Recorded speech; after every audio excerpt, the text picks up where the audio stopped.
为了给陆家娘子准备祭品，娘子辛苦了这么久，将她生前最爱的锦织一针一线绣下来，这份心事岂是你能晓得的？娘子闭门不出，你以为就是怕了你吗？笑话！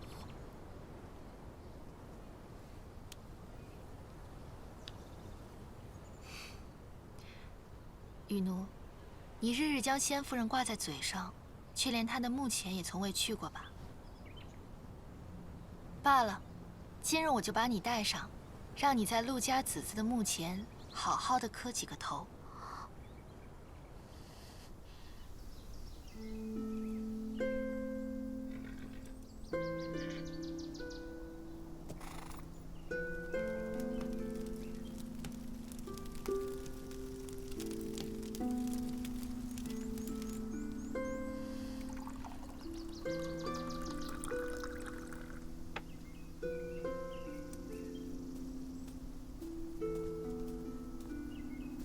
琉璃，你想同我一起来的地方，原来是这里。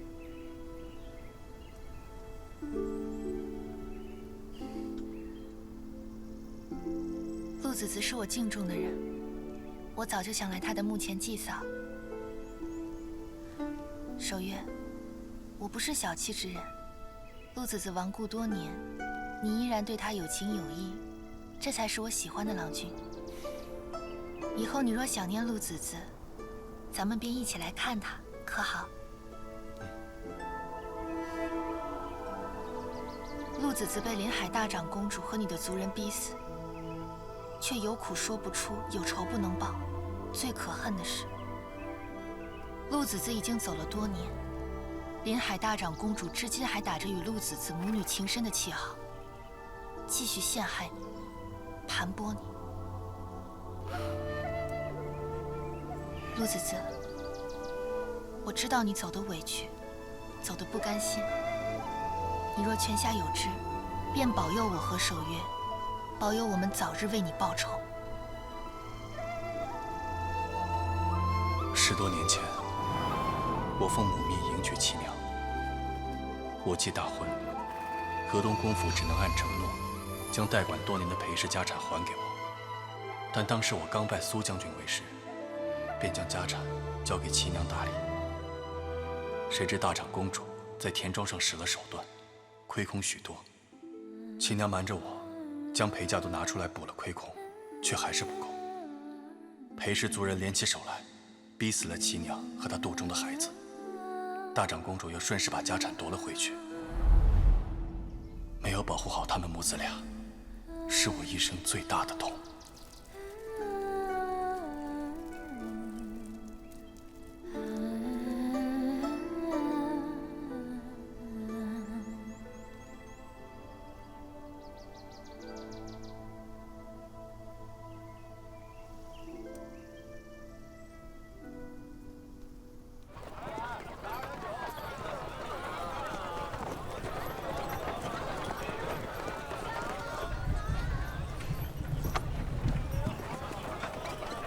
雨奴，你还记得我说过要拿回你的东西吗？这么快便忘了？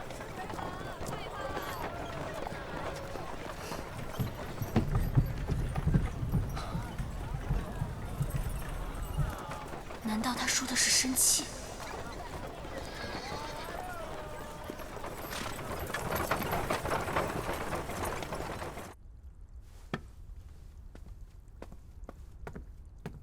前几日守约执行公务之际，在贼窝里找到了这个。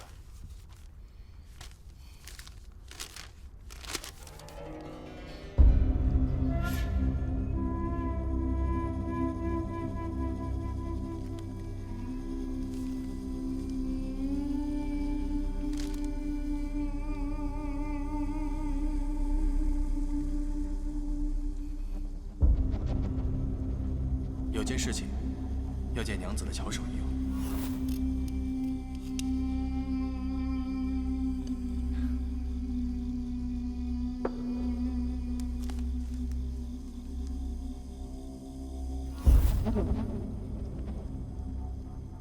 河东公府曾来报案，说别院遭了贼，失窃之物里就有着雨奴的买奴器。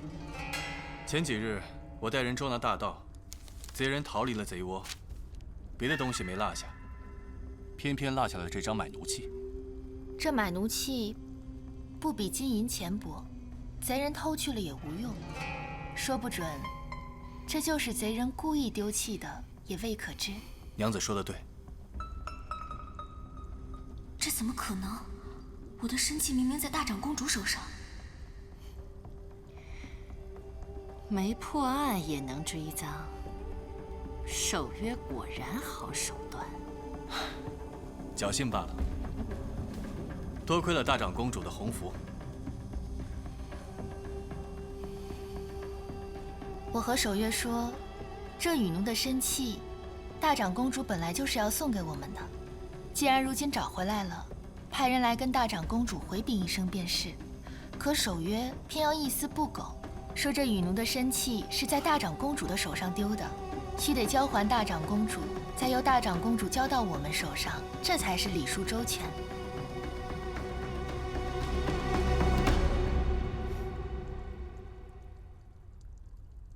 阿崔，交给大娘吧。是。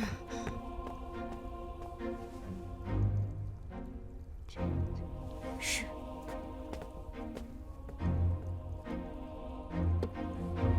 那琉璃就谢过大长公主了。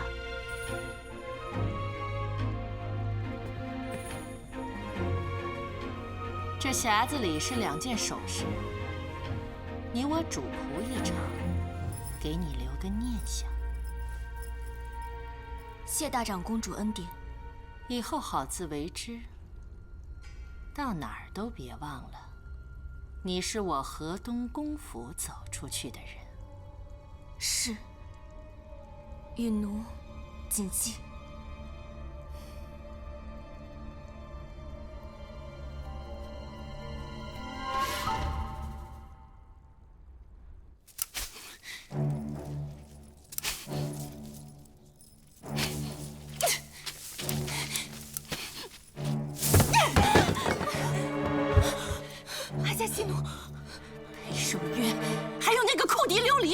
手里拿的分明是假契约，真的就在我的手上，可我却无从辩驳。我又不能把真的拿出来，只能任由他们胡说八道，真是怄死我了。阿加西诺，那个裴守约和苦笛琉璃真是太过狡猾，可谁又能想到，那个裴守约身为朝廷命官，竟然公然造假文书，这真是胆大包天。从来都是我算计别人，一不小心竟让他们给算计了，我绝不会咽下这口气。阿加西诺，来日方长。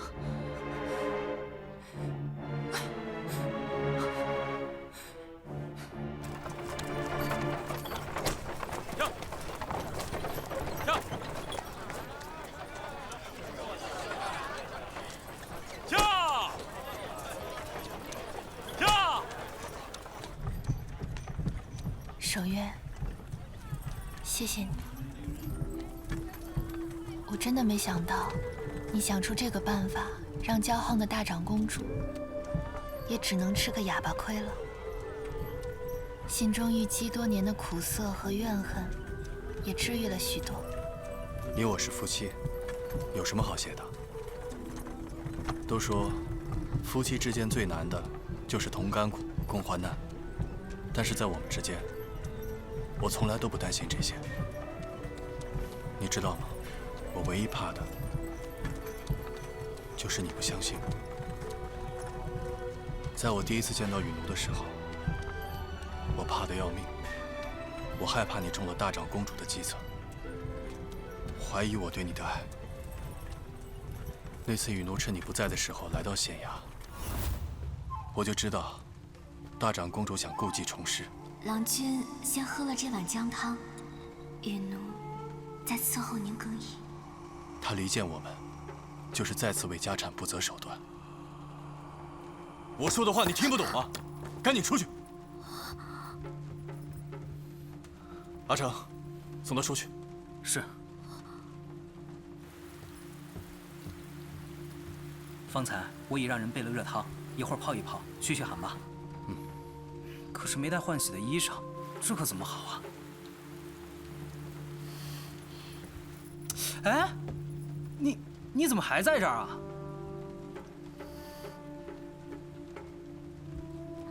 郎君不愿吃雨奴带来的酒菜，只怕也不愿穿雨奴带来的衣裳吧。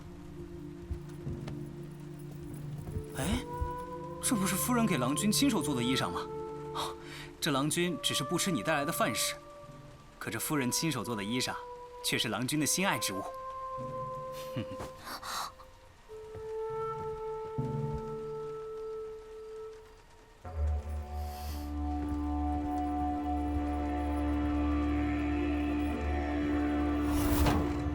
我怎么也没想到雨奴会在衣服里动了手脚，第2日便被你发现。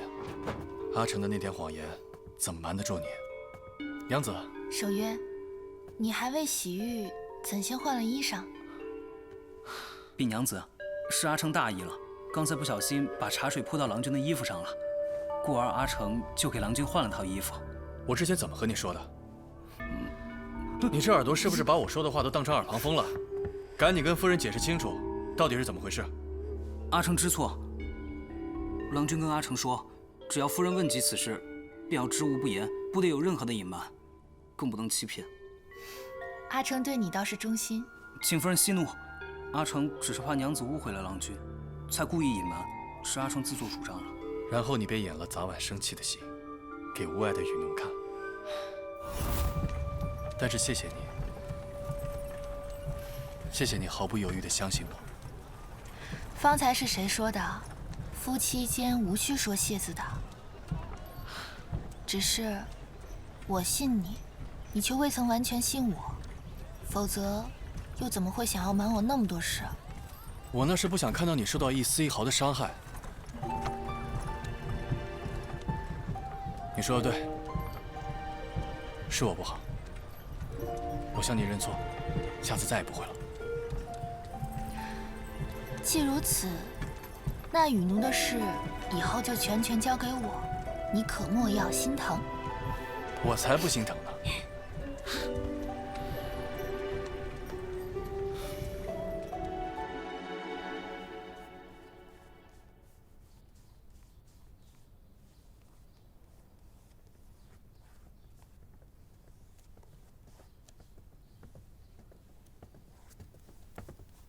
娘子，雨奴来了。雨奴见过娘子，郎君，不知娘子唤雨奴来，有何吩咐？雨奴，还记得我之前对你说过的话吧？如今你的身契已在我手上，只要你日后安分守己，我之前答应你的事，依然还算数。等过2年，我会寻个好人家给你嫁了，你可晓得我的意思了？如此甚好，你回去歇着吧。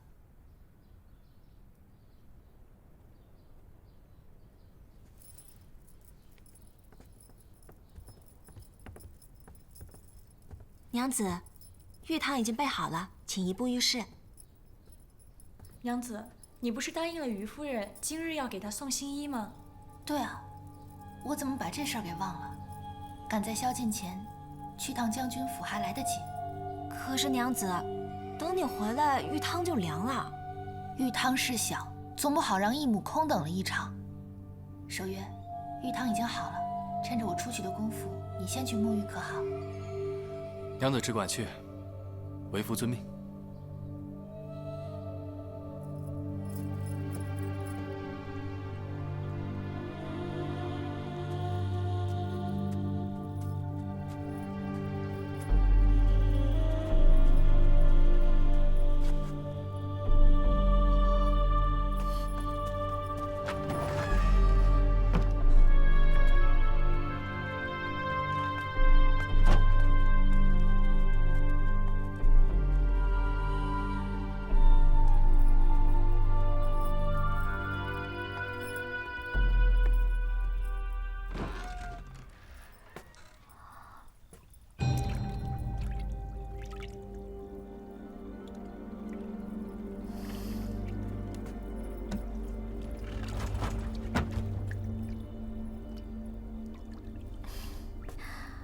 郎君怕什么？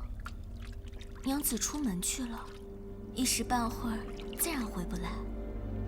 新婚燕尔，娘子却留郎君一人沐浴，岂不寂寞？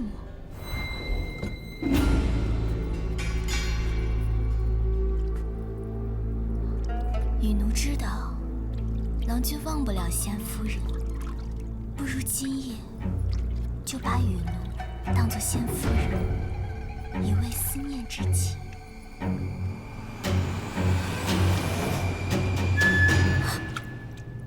怎么是你？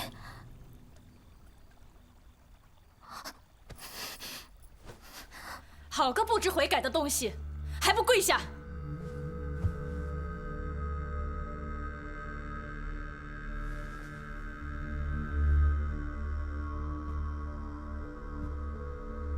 我在宫中曾女扮男装10年，我的男装就连圣人和武昭仪都不曾识破，更何况你方才还是隔着屏风。雨奴，我念你受大长公主胁迫，所以设法要回你的买奴契，又给了你一次机会。可你非但不懂珍惜，还一意孤行，不知悔改，这就怨不得我这当主母的手下不留情面了。我还很好奇，大长公主给你的盒子里究竟是什么宝贝，值得你为了她不顾生命，再次挑战我的底线？禀娘子，我在大长公主赐给雨奴的木盒夹层中找到了这个半张地契。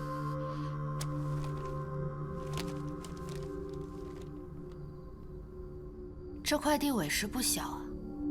大长公主只给你半张，是允诺你事成之后再给你另外半张吧？娘子猜的一丝不差。可你又能奈我何？我虽是奴婢，但却是大长公主所赠。大长公主有言在先，娘子对我卖不得、打不得、骂不得、虐不得，否则就是以下犯上，忤逆长辈的好意。没错，我能用在你身上的办法委实不多，既卖不得、打不得、骂不得，又虐不得。可是你长得这么讨人喜欢，我若是把你带进宫去，送给武昭仪，武昭仪定然喜欢。以武昭仪的身份地位，她看中了临海大长公主送给我的篦子，又问我讨了去，就并无不妥了，既不会得罪大长公主，也不算委屈了你。你说对不对呢？你要送我进宫？等你进了宫，我就去见武子子，让他调你去不禄院当差。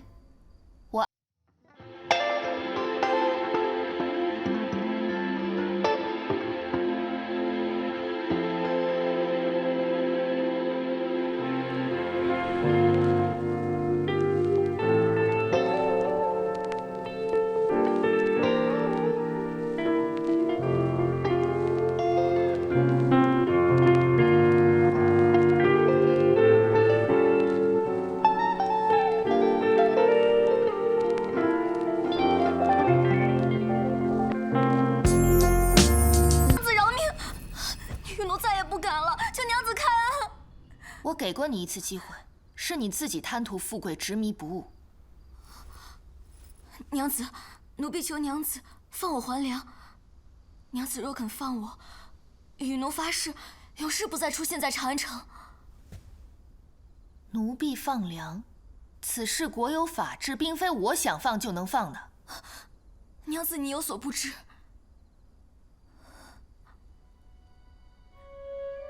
与奴本就是良家子。虽在平康坊得贾母悉心教养，但却未曾入教坊之际。大长公主看中我，说我与故去的先夫人有几分相像，所以强行买了我做奴婢。求娘子相信我这一回。娘子若肯放了我，与奴自然有办法还为良己。买我的本就是河东公府，所以改换奴籍的事绝对不会牵扯到娘子，求娘子开恩。阿宁，你让阿成去府衙走一趟，就说我们今天才得知雨奴原是良家子，请他们查点一下，若是不错，便请消了他的贱籍。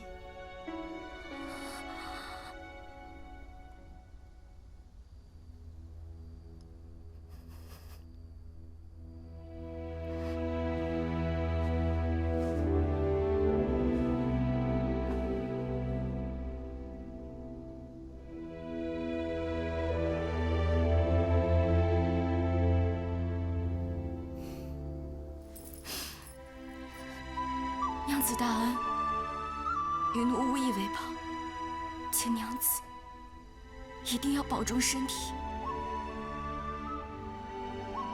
余奴若得不死，日后必结草衔环，以报大恩。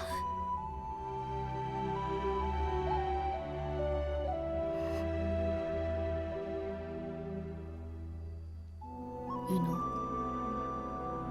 你若真心悔改，就是对得起我了。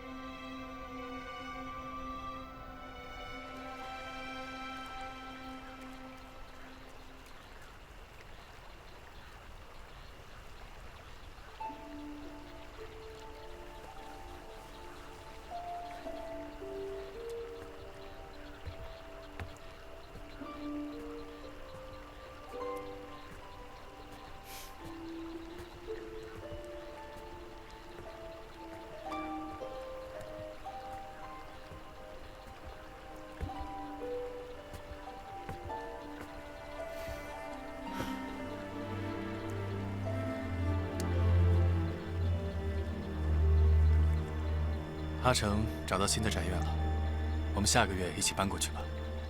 为何要搬？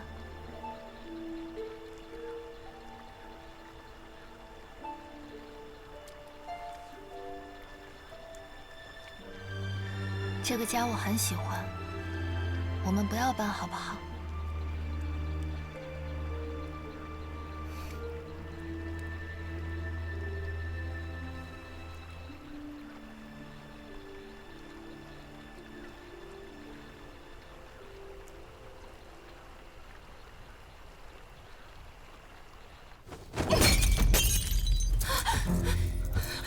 就是你给我挑的灵巧人，还不如个废物呢！指望他离间守约夫妇，费了我那么多钱，那么多心思，结果雨奴今日主动去县衙求放粮，那个裴行俭直接给盖印批核了。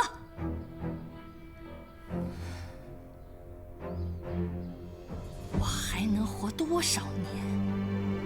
我这么费尽心思，筹谋这么多，还不是为了你们的将来操心？媳妇无能，媳妇知错。若以后你们再做错事情，也要认罚。别怪我没把话说在前头。是。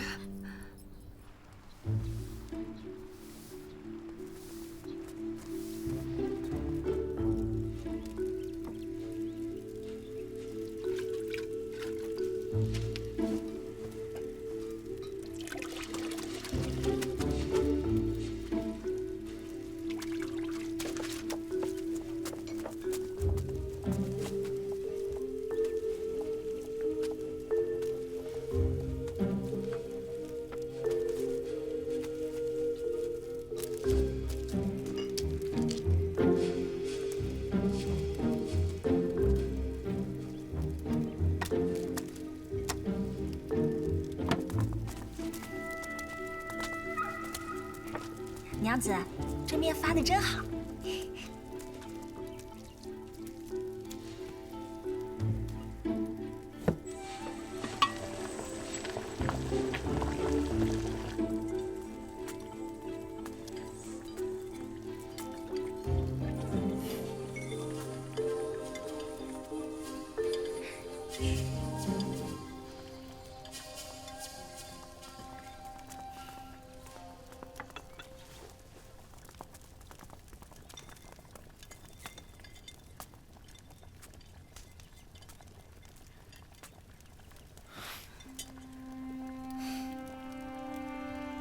你怎么又下厨了？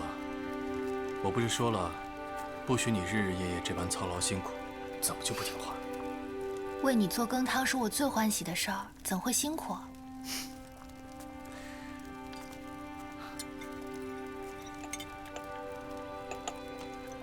给。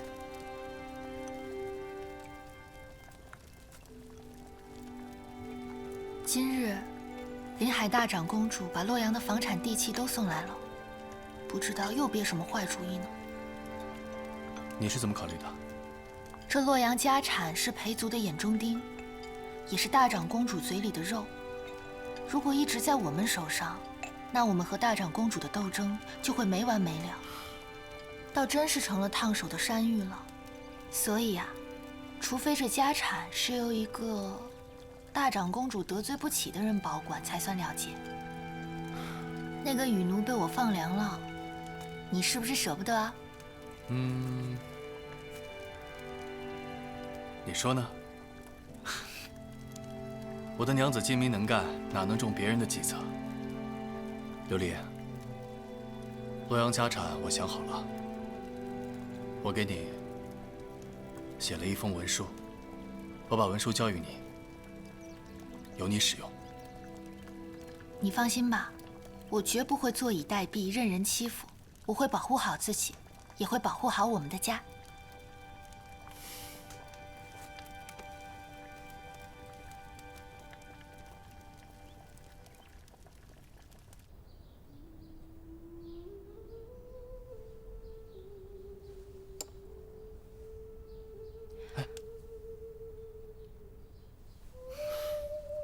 真是好帖，这帖我怎么不曾见过？你这书法虽然比不上你的丹青，但这眼光倒是挺毒辣的。你看看，这是谁的字？这草书气韵流转连贯，字迹静秀洒脱，着实大家风采。可偏就瞧不出这是谁的字啊？这是张伯英的真迹。张伯英的真迹？这可委实难得。我曾听王内侍说，圣人极爱书法，到处找寻张伯英的真迹，却也所获甚微。张伯英的真迹最是难得。我之前费尽心思，也不过才见过4、5张，那都是难得的运气了。今日褚遂良找到我，让我鉴别这幅字帖。可是你看这字帖，这纸张，这气韵，哪是造得了假的？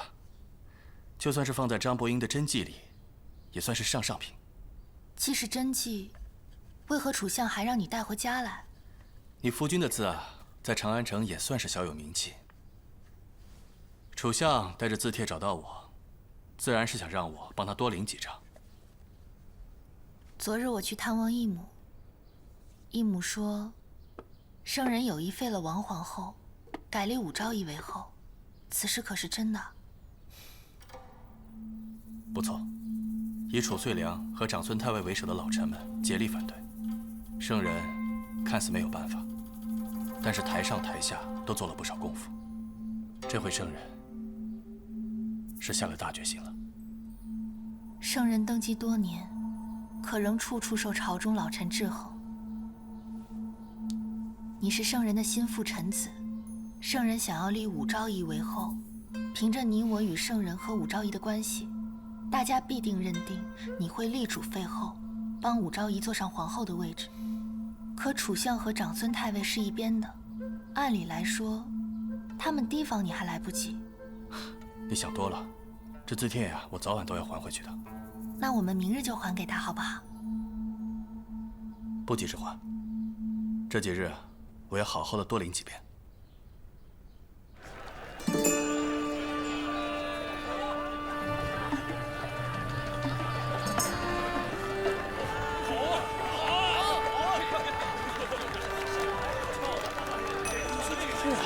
这是洛阳田庄上供给裴氏宗子的阶下收成吧？这么多！哎，快看，这么多收成，这得多大产业啊！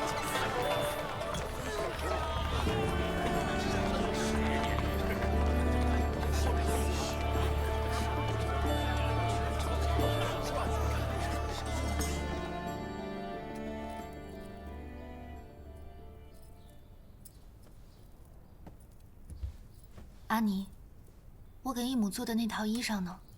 记得带上。是。娘子，洛阳的那些庄头来了，拉了许多车布帛，在门口扯着嗓子说是大长公主让他们来送今夏的收成，好像生怕旁人听不见似的。街坊邻居都被他们唬住了，都在说咱们家家业到底有多大。外人不知道守约的家产有多少，洛阳的庄园有多大，只见到这几大车东西，就会颂扬大长公主行事大方、光明磊落。一传十，十传百，只怕不出半日功夫，中卷培的那些族人们就该听到消息了。前日，卢夫人传来大长公主的口信，说要在后日摆酒宴，为娘子压惊请罪，还要请中卷培的女眷们赴宴作陪。这不是鸿门宴是什么？如今又大张旗鼓地送来庄园的收成，好为后日的鸿门宴做准备。难为你看得这么通透。既如此，那便恭敬不如从命。小谭，你去告诉他们，就说我已经走了，去了苏将军府，让他们把东西留下即可。是。等一下，告诉阿古，在后门备车，我从后门走。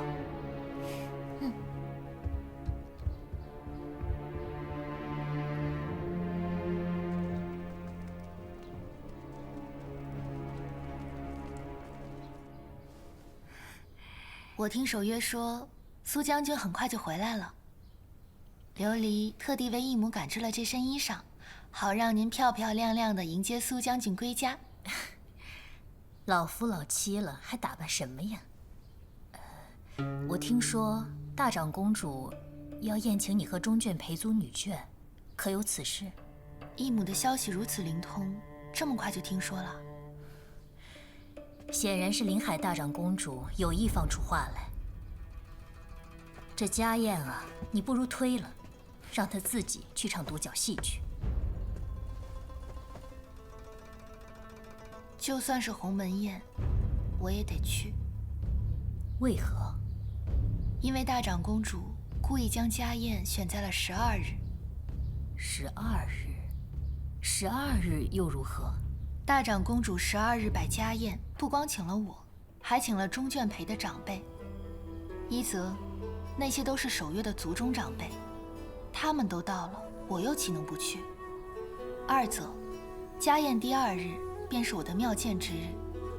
按照咱们大唐的礼仪，成亲3个月后，新妇去宗庙祭拜，做完这件事，我这新妇才能算是夫家的人，他们才能承认我是中眷培族的宗妇。哎呀，我怎么把这个事情给忘了？大长公主将家宴安排在庙见的前1日，必然是用心叵测呀。义母放宽心，这临海大长公主，即便不在此时使坏，以后也还是会继续算计我和守约的。长痛不如短痛，我巴不得她一鼓作气地将坏招都使出来，只有这样，我才好顺藤摸瓜，找到一劳永逸制住她的好办法。你呀，还是这么胆大。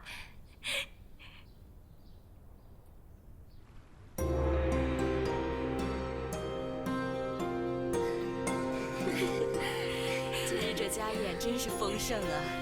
大长公主待我们一向不错。是啊。哎，你头上的这只步摇真好看，是吗？是啊，真的很好看。下次若再看到什么好的，也给我们分享分享。琉璃见过诸位夫人。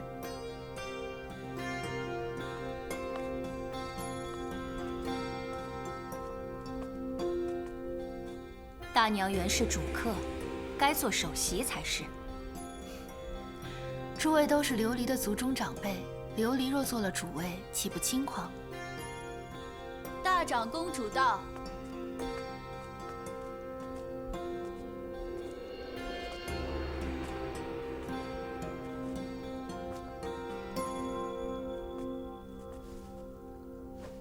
都坐吧。今日大娘能来，我便放心了。可见是没有记恨于我。大长公主是折煞琉璃了。听闻大长公主病了好一阵，按理我早该来向大长公主请安，可又怕打扰您静养，所以才拖延至今。你未能登门拜访，也是人之常情。那次芙蓉宴是我一时失察，竟让大娘受了那样的委屈。这杯酒，就当是我给大娘当面赔罪了。琉璃惶恐，芙蓉宴不过是场误会，琉璃早就忘却了。这杯酒，该我敬大长公主才是。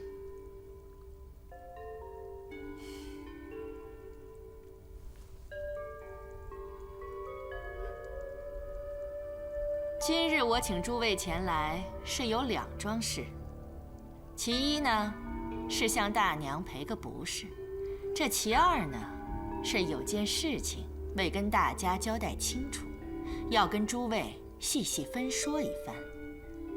诸位都知道，高祖皇帝曾将洛阳裴家的产业托付给裴相公，裴相公之后，河东公与我又不得不代管了几年。10多年前，好不容易等到守约成家立业，我便将这份产业还给了守约。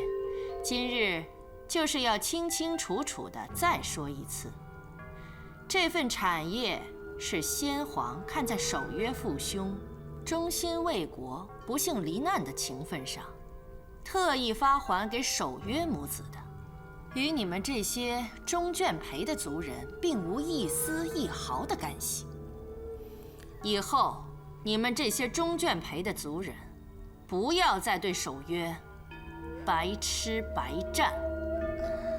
怎么是白吃白战呢？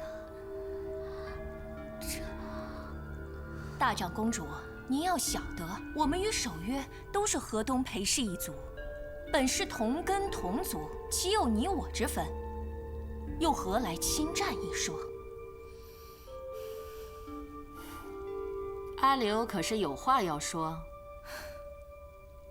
大长公主，您是知道的，当年守约父兄带着中眷裴起事，结果失败，王世充诛杀3族，累及无数族人，我的姑舅叔伯，乃至襁褓中的长子，都跟着惨死。后来先皇登基，还发了守约的家产，守约既是中眷裴的宗子，当然应该用这份家产来照顾我们这些族人。阿刘所说，我岂会不知？当年我就是觉得你们实在是无辜，这才一时心软，没有说明此事，含含糊糊过了这许多年。可如今，我好心，并未能得到好报，还连累我河东公府，还有你们受到风言风语。既如此，我索性恶人做到底，免得日后纠缠不清。我再说一遍，洛阳的产业是裴守约一人的，与你们这些族人无关。若诸位觉得我处置不对，不妨去请圣上裁决。若诸位没有异议，那日后便不要再说这是什么中眷裴的族产，省得让人看了笑话去。